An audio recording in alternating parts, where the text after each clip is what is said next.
In a 17th-century convent in Sicily, a young nun named Maria Crocifissa della Concisione shocked the religious world by claiming to have received a message from the devil himself. The letter she wrote in a state of possession contained strange symbols and messages that seemed to challenge the foundations of Christian faith. For centuries, its content remained undeciphered, fueling debates and theories about its true origin. But what exactly do these words conceal? Could the letter be a prophetic warning, a deception of the human mind, or a direct message from forces beyond our comprehension? In 1676, at the convent of Palma di Montechiaro in Sicily, a young nun named Maria Crocifissa della Concisione experienced an event that shocked not only the nuns around her but also the church authorities and scholars for generations to come. Maria was found on the floor of her cell, her face drenched in sweat, her fingers stained with ink, and a mysterious letter clutched in her hands. That morning, which began with silent prayers, ended with a mystery that resonates to this day. If you've watched our previous video, you already know some details about what Maria claimed to have experienced. The sensation of an invisible presence, voices whispering in her mind, and an irresistible force compelling her to write something she herself could not understand. This letter, written in indecipherable symbols, was, according to her, dictated by a malevolent entity that mocked her faith and completely overpowered her. But what happened on the night before the episode? The nuns reported that Maria had shown signs of restlessness in the preceding days. She seemed agitated, prayed for hours on end, and was often seen murmuring words no one could understand. Some sisters believed she was undergoing an intense spiritual struggle, while others feared that something darker was lurking. When Maria was found that morning, her physical state was already a cause for alarm. She appeared exhausted, nearly faint, as if she had battled something, or someone, throughout the night. The letter she held, on the other hand, was an enigma of its own. The characters written on it were completely unlike any known alphabet, a mixture of symbols resembling runes, geometric patterns, and something that even seemed like a ciphered language. The first clergy members called to evaluate the situation were divided.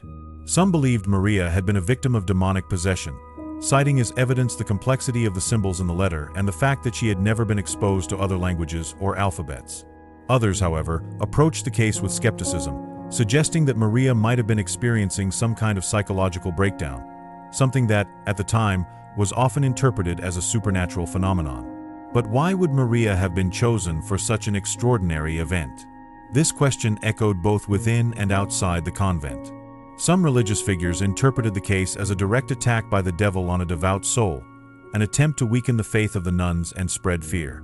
Others, however, wondered if Maria might have been wrestling with her own internal doubts and fears, which could have manifested through the letter. The context in which Maria lived cannot be ignored. Monastic life in the 17th century was marked by absolute obedience and complete isolation.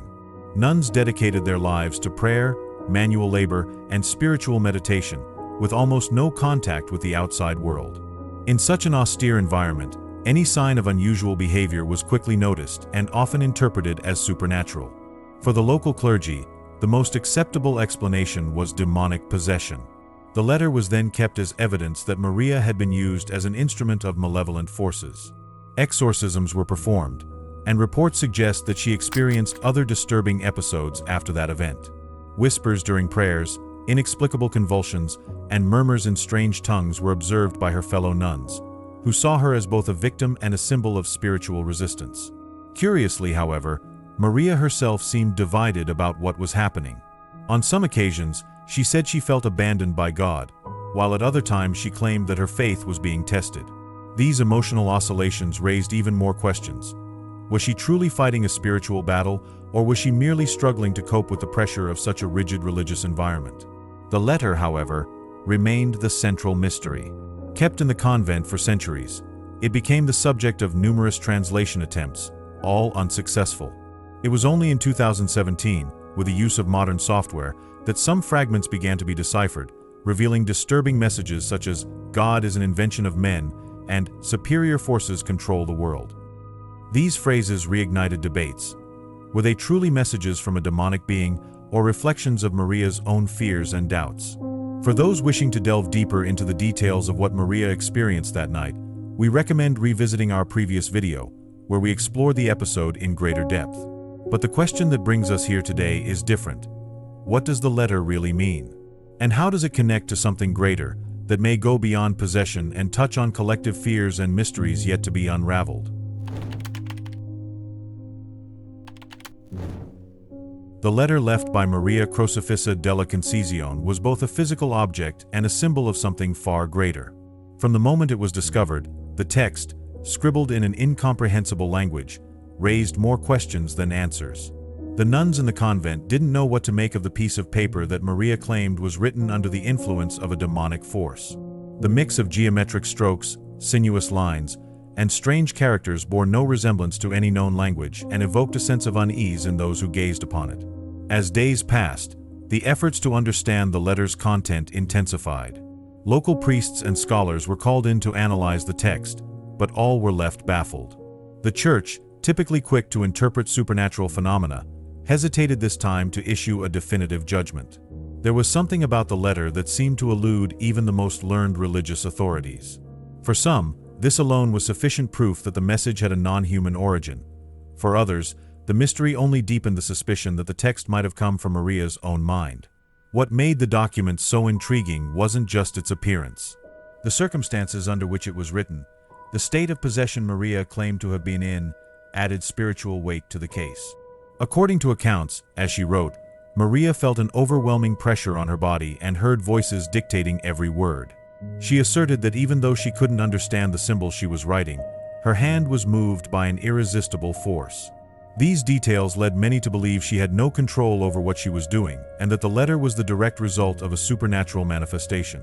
The Church kept the letter for centuries, treating it as both a relic and a potential danger. Curiosity about its content grew over time, and throughout the years, various attempts were made to decipher it. Some used rudimentary methods, comparing the characters to known languages, while others relied on theological speculation, interpreting the symbols as coded messages of evil. However, none of these efforts yielded concrete results. It wasn't until 2017 that modern researchers, using cryptographic technology, were able to partially translate the text. What they found was disturbing. The first words revealed seemed to directly attack the foundations of Christian faith. Phrases such as "God is an invention of men" and "this religion imprisons souls" sparked a wave of debates. Could such messages truly have a demonic origin? Or were they a reflection of Maria's own doubts and inner anguish, buried deep within her mind? Moreover, the letter contained references that further intrigued researchers. Mentions of higher forces and the concept of control over humanity suggested an almost prophetic tone. There was an echo of ancient apocalyptic narratives, as if the message were trying to warn of something imminent. But how could a cloistered nun living in an austere convent have written something so enigmatic and, at the same time, so laden with meaning?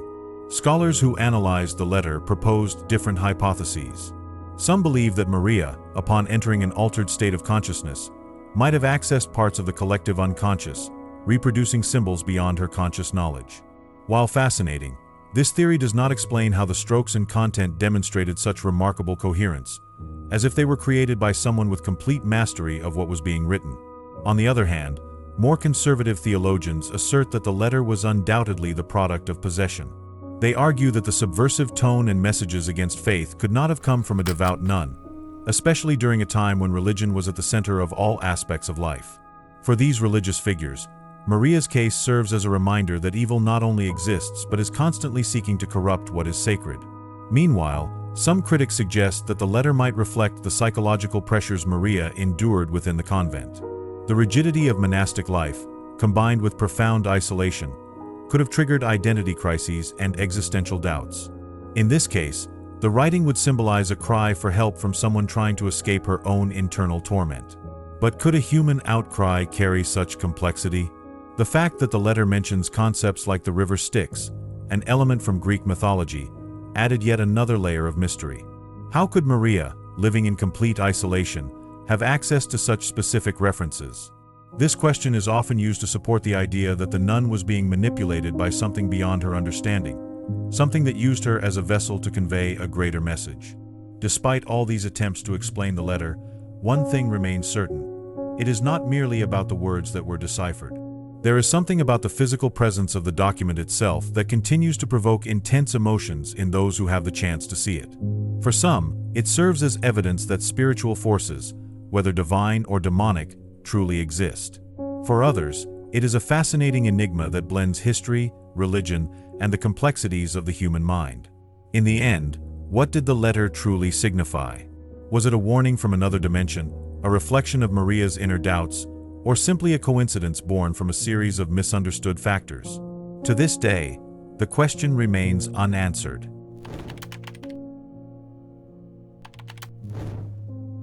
When the first fragments of Maria Crucifissa's letter were deciphered, many felt a chill run down their spines.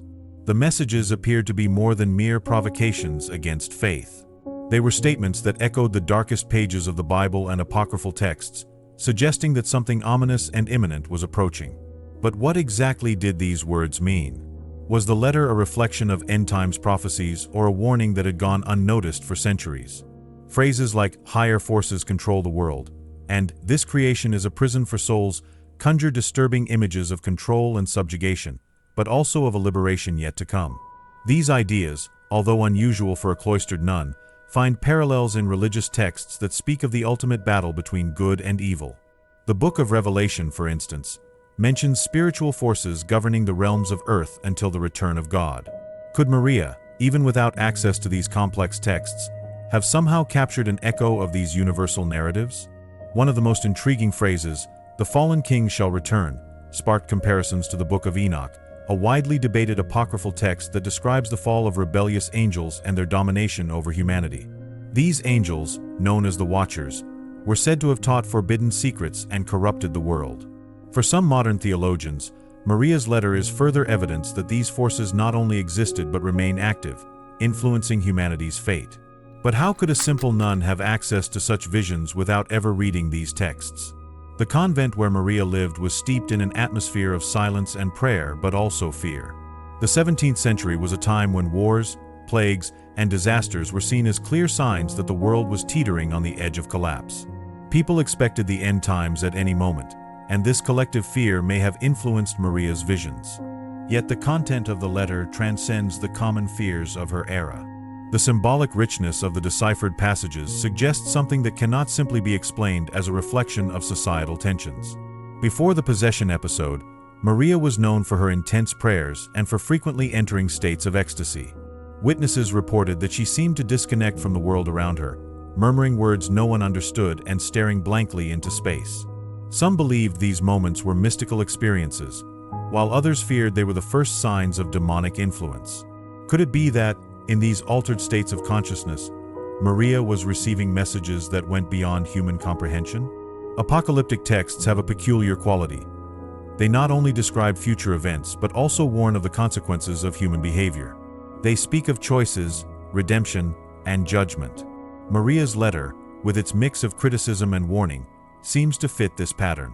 But to whom were these messages directed? To the church itself or to the world as a whole?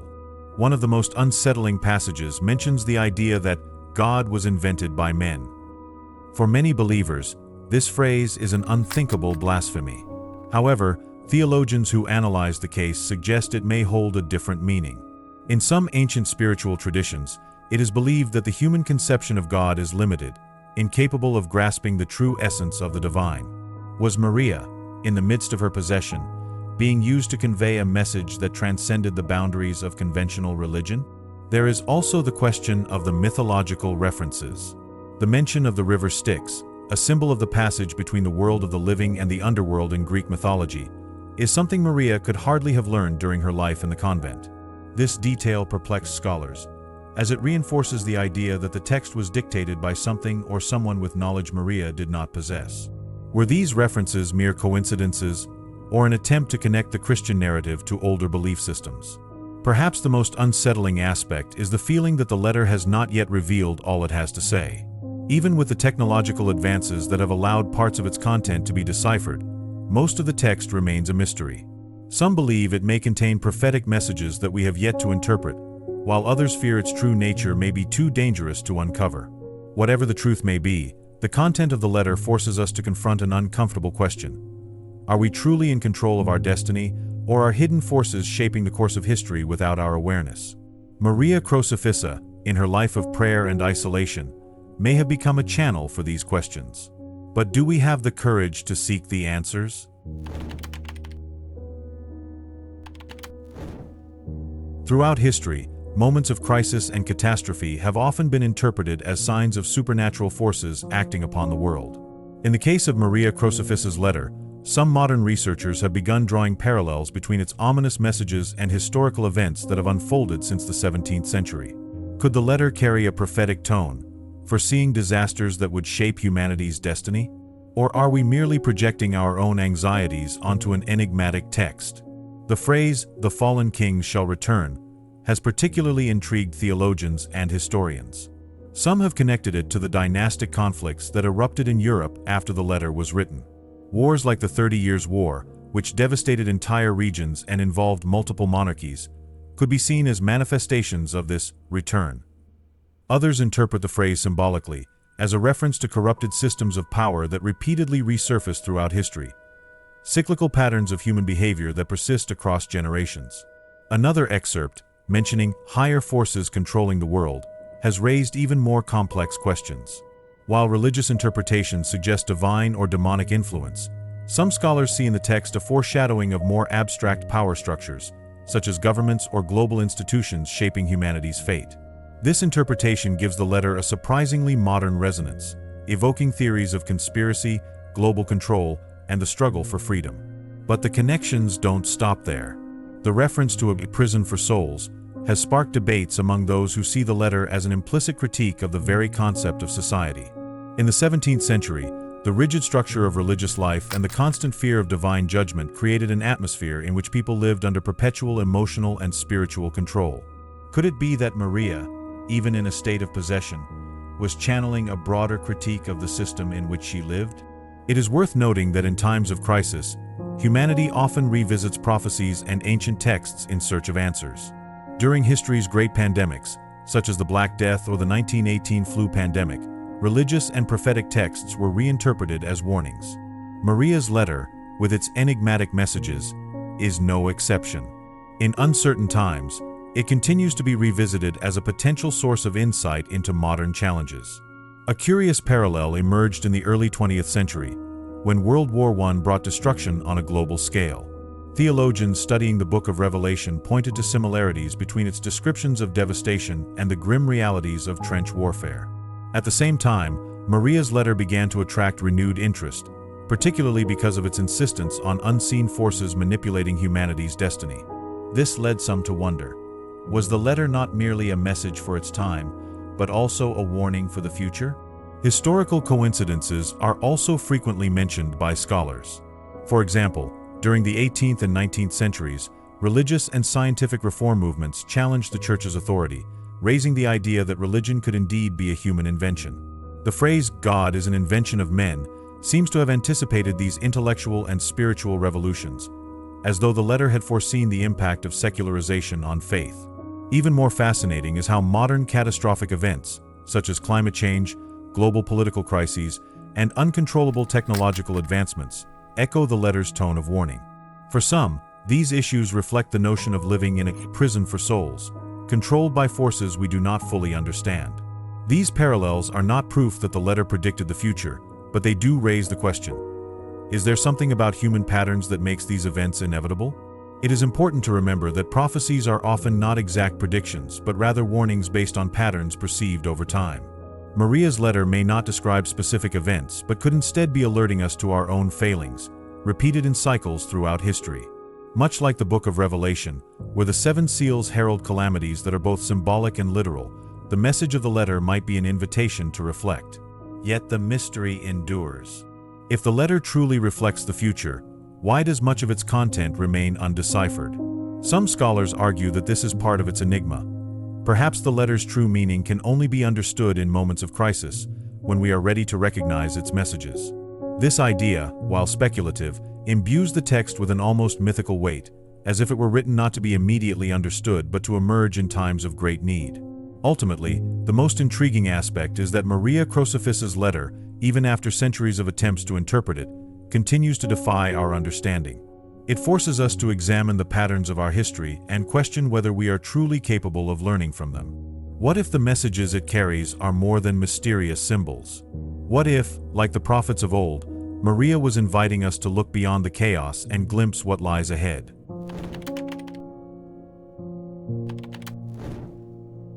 The case of Maria Crocifissa della Concezione was not just an isolated event or a mystery confined within the walls of a convent. The story of the possessed nun and her enigmatic letter acted as a mirror, reflecting the fears, beliefs, and vulnerabilities of humanity during her time. More than anything else, this episode revealed how the supernatural and the psychological are deeply intertwined, especially in a period when the fate of the soul was a central concern in daily life. Within the convent, the psychological impact was immediate. The other nuns, witnesses to something that seemed to transcend the physical world, began to view Maria with a mixture of reverence and fear. Some believed she was being tested by God, a spiritual martyr chosen to confront the forces of evil directly. Others feared her presence in the convent might bring dark consequences, as if she were a portal to hell. This kind of division was common in cases of possession at the time, as it both fueled faith and stoked fear among those involved. Maria herself, according to accounts, oscillated between moments of resignation and intense anguish. At times, she claimed her suffering was part of a greater plan and that her faith was enough to endure it. At other times, she appeared to sink into a kind of silent despair, as though she believed she had been completely abandoned. These extreme emotional states raise questions that go beyond the supernatural. To what extent did the convent environment and religious pressures contribute to her condition? Maria's case also highlighted something deeply ingrained in the 17th century collective imagination: the constant battle between good and evil, seen not just as a theological concept but as a reality that could physically manifest. The fear of the devil was as present as the belief in God, and any unusual behavior or phenomenon was interpreted through this duality. Isn't it remarkable how a simple piece of paper, filled with indecipherable symbols, was enough to provoke such widespread disturbance? Outside the convent, Maria's case became an example of how spirituality at the time was deeply connected to human emotions. For the religious, it served as a reminder of the soul's fragility and the importance of constant vigilance against temptations and spiritual attacks. For skeptics, it was proof of how fear and collective suggestion could transform unusual events into something supernatural. Interestingly, Maria's episode is not unique in history.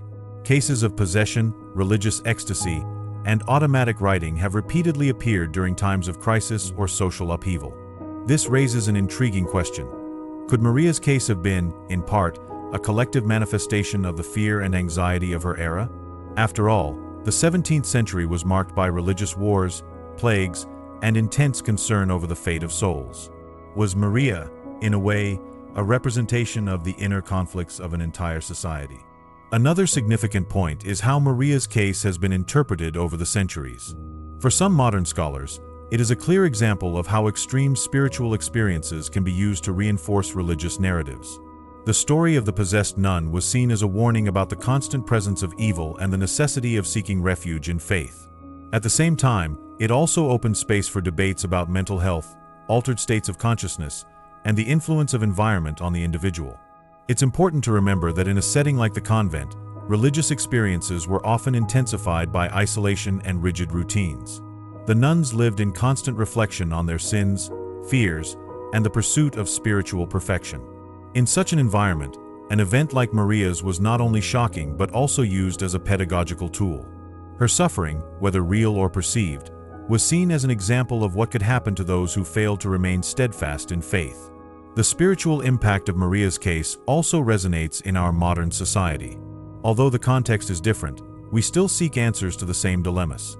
The struggle between good and evil, the fear of the unknown, and the effort to understand what lies beyond the physical.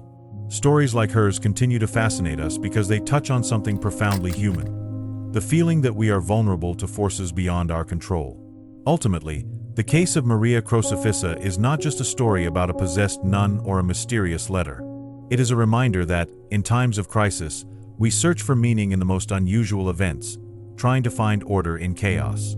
The lingering question is, are we willing to see these phenomena as reflections of ourselves, or will we continue to perceive them as something entirely external and beyond our comprehension? The case of Maria Crocifissa della Concezione remains one of the most profound and challenging mysteries of spiritual history.